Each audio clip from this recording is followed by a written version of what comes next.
Haut-Koenigsbourg, literally the king's high fortress. And just a short walk away, the Oedenbourg, the forsaken castle, its name drawn from the old word Odin, meaning abandoned. These are their official names. Two medieval strongholds, rooted in the same sandstone spine on the western edge of the Vosges, high above the Rhine Valley. One splendidly restored, the other left in quiet ruin.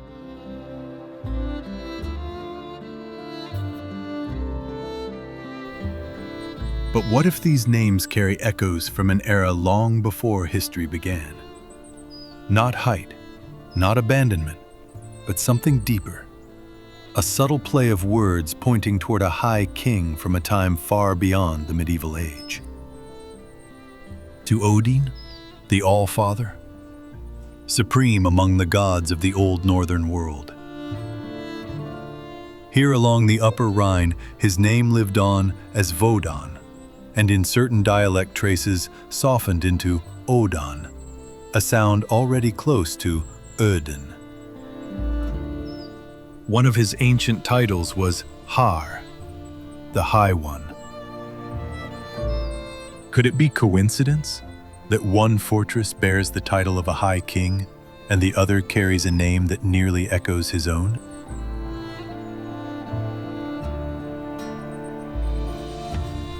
Across the old world, the ancient gods left traces not only in myths, but in the places people named.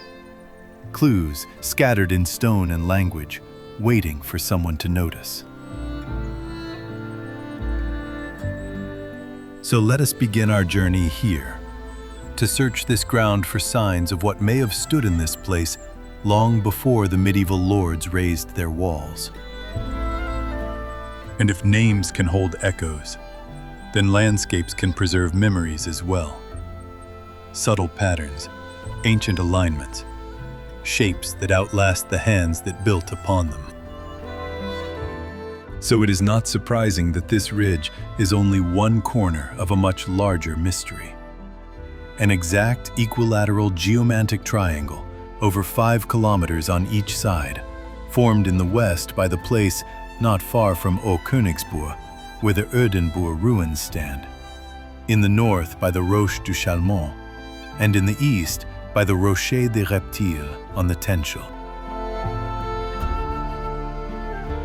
All remarkable places, each carrying an atmosphere that hints at a history we may no longer understand. In this film, and the two that will come after, we follow the lines connecting these sites, not to claim what once existed there, but to walk with an open presence, and to see whether these heights still whisper tales older than anything recorded.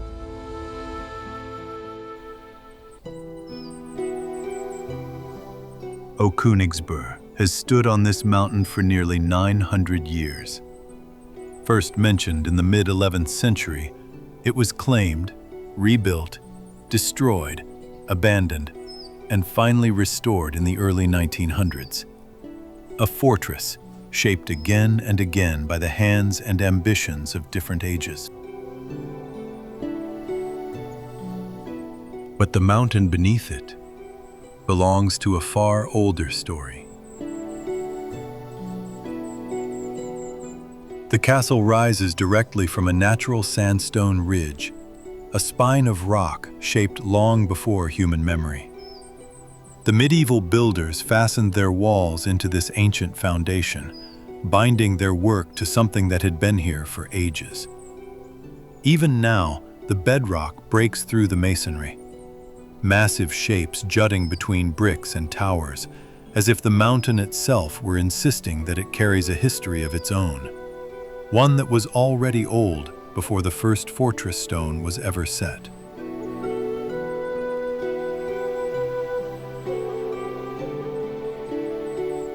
Some of these formations look almost deliberate, as though they were once part of another structure now lost to time. Geology can explain the presence of the rock, but not always the shapes, nor the strange impression they leave.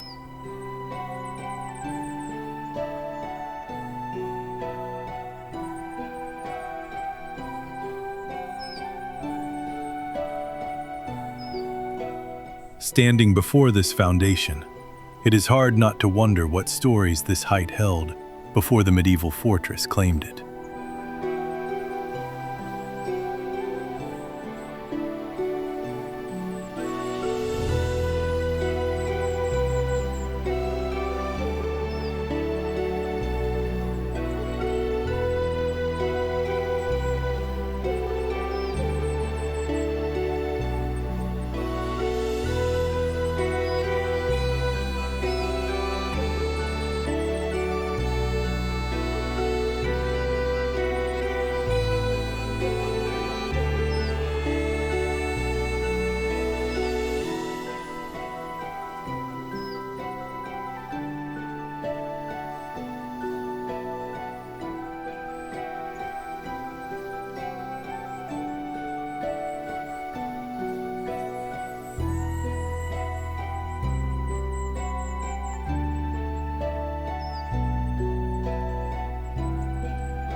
Even out here, where the courtyard opens to the sky, the mountain still speaks.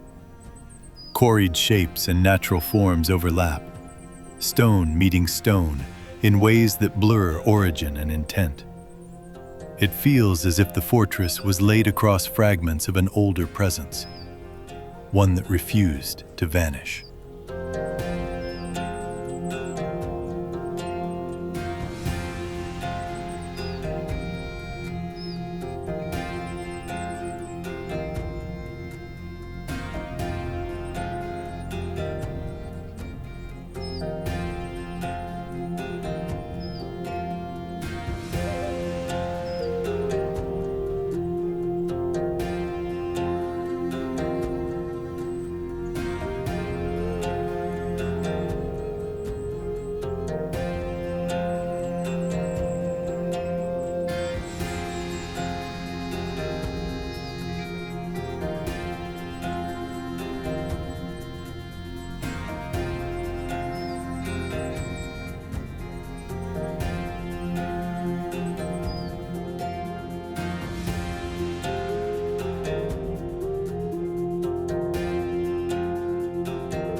From the outside, the fortress stands complete, a monument to medieval ambition.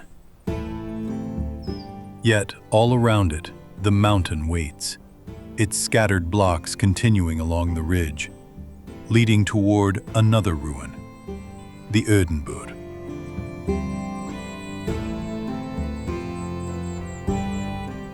A spine of broken stones scattered across the slope.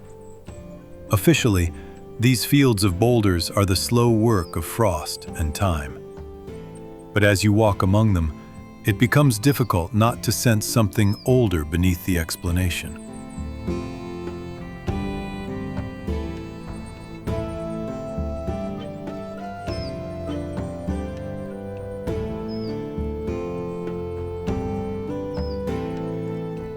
Up ahead lies a hollow in the mountain.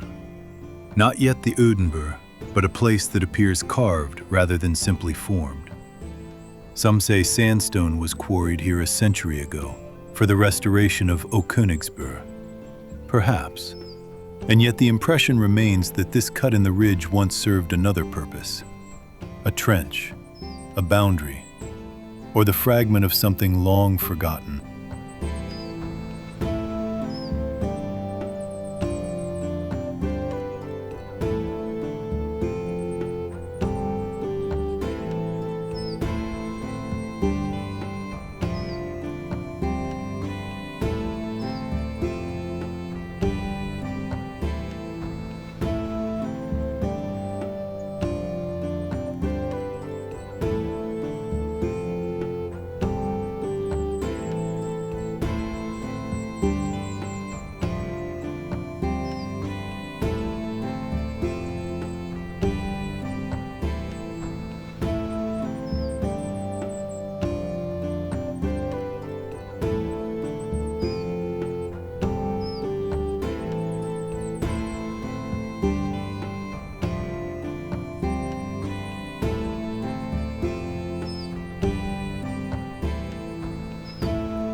The ruins in front of us belong to the Oedenbourg, a fortress first mentioned in the 12th century and once a companion to Haut-Koenigsbourg. In the 13th century it was expanded, and in the early 14th century it was already known by the name it had become, the Oedenbourg, the abandoned castle. At least, as mentioned at the beginning, that is the official interpretation.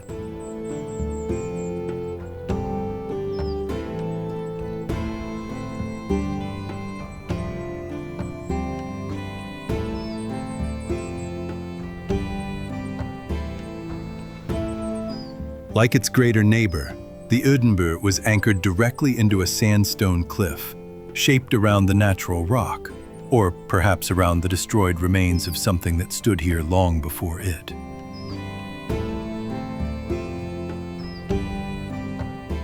Whether these foundations belonged only to the mountain or to a structure long vanished, we simply do not know.